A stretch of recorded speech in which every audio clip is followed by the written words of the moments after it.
ಎಲ್ರಿಗೂ ನಮಸ್ಕಾರ. ಅಮ್ಮ ಯೋಗ ಶಾಲೆಗೆ ಎಲ್ರಿಗೂ ಸ್ವಾಗತ. ನಾನಿವತ್ತು ಮುಖದೌತಿ ಕ್ರಿಯೆಯ ಬಗ್ಗೆ ನಿಮಗೆ ತಿಳಿಸ್ಕೊಡ್ತಾ ಇದ್ದೀನಿ. ಮುಖದೌತಿ ಕ್ರಿಯೆ ಅಂದರೆ ನಮ್ಮ ದೇಹದಲ್ಲಿರುವಂತಹ ವಿಷಕಾರಿ ಅನಿಲ ಏನಿರುತ್ತೆ ಅದನ್ನ ಹೊರ ಹಾಕೋದಕ್ಕೆ ಮಾಡುವಂತಹ ಒಂದು ಕ್ರಿಯೆ, ಅಂದರೆ ಕ್ಲೀನಿಂಗ್ ಟೆಕ್ನಿಕ್ ಅಂತ ಹೇಳ್ತೀವಿ, ಯೋಗಿಕ್ ಕ್ಲೀನಿಂಗ್ ಟೆಕ್ನಿಕ್. ಹೇಗೆ ಮಾಡೋದು ಮುಖದೌತಿ ಕ್ರಿಯೆಯನ್ನ?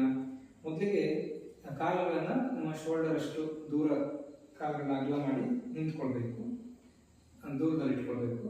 ನಂತರ ಮಂಡಿಗಳನ್ನ ಸ್ವಲ್ಪ ಹೀಗೆ ಬೆಂಡ್ ಮಾಡಿ ಹಾಗೆ ನಿಮ್ಮ ಕೈಗಳನ್ನ ಕಾಲುಗಳ ಮೇಲೆ ಇಟ್ಕೊಳ್ಬೇಕು. ಓಕೆ, ನಂತರ ನಿಧಾನವಾಗಿ ಮೂಗಿನಿಂದ ಉಸಿರನ್ನ ದೀರ್ಘ ಉಸಿರನ್ನ ತೆಗೆದುಕೊಳ್ಬೇಕು.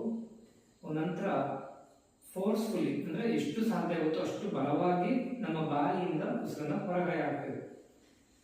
ಓಕೆ, ನಾನು ಮಾಡ್ತೀನಿ ನೋಡಿ.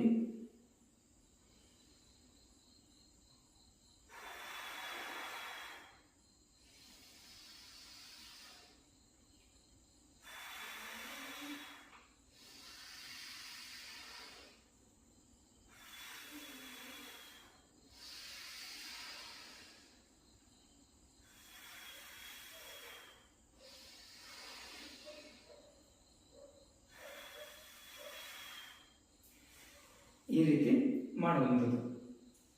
ಇದನ್ನ ಪ್ರತಿದಿನ ಒಂದು 10ರಿಂದ 15 ಬಾರಿ ಅಥವಾ ಒಂದು 20 ಬಾರಿ ಈ ರೀತಿ ಮಾಡ್ಕೊಳ್ಳೋದ್ರಿಂದ ನಮ್ಮ ದೇಹದಲ್ಲಿರುವಂತಹ ಒಂದು ವಿಷಕಾರಿ ಅನಿಲ ಏನಿರುತ್ತೆ ಆ ಒಂದು ಅನಿಲವನ್ನ ನಾವು ಸಂಪೂರ್ಣವಾಗಿ ಹೊರ ಹಾಕಿ ಶುದ್ಧ ಗಾಳಿಯನ್ನ ಒಳಗೆ ತಗೊಳ್ಳೋದಕ್ಕೆ ಹೆಲ್ಪ್ ಆಗುತ್ತೆ. ಅಂದ್ರೆ ಆಮ್ಲಜನಕವನ್ನು ಒಳಗೆ ತಗೊಳ್ಳೋದಕ್ಕೆ ಸಹಕಾರಿಯಾಗಿದೆ. ಮತ್ತೆ ನಮ್ಮ ಉಸಿರಾಟದ ಕಾರ್ಯಕ್ಷಮತೆ ಏನಿರುತ್ತೆ ಅದನ್ನ ಇನ್ನಷ್ಟು ಸುಧಾರಿಸುವಂತ ಕೆಲಸವನ್ನ ಮಾಡುತ್ತೆ ಈ ಒಂದು ಕ್ರಿಯೆ.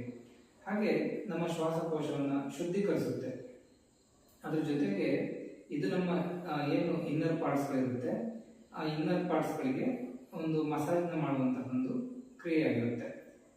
ಮತ್ತೆ ನಮ್ಮ ಅಬ್ಡಮಿನಲ್ಸ್ ಮಸಲ್ಸ್ ಏನಿರುತ್ತೆ ಅದನ್ನು ಕೂಡ ತುಂಬಾ ಚೆನ್ನಾಗಿ ಎಳೆತವನ್ನು ಕೊಡುವಂತಹ ಒಂದು ಕ್ರಿಯೆ ಇದು. ಹಾಗಾಗಿ ಪ್ರತಿದಿನ ಇದನ್ನ ತಪ್ಪದೆ ಒಂದು 10ರಿಂದ 15 ಬಾರಿ ಎಲ್ಲರೂ ಕೂಡ ಮಾಡ್ಕೊಳ್ಳಿ.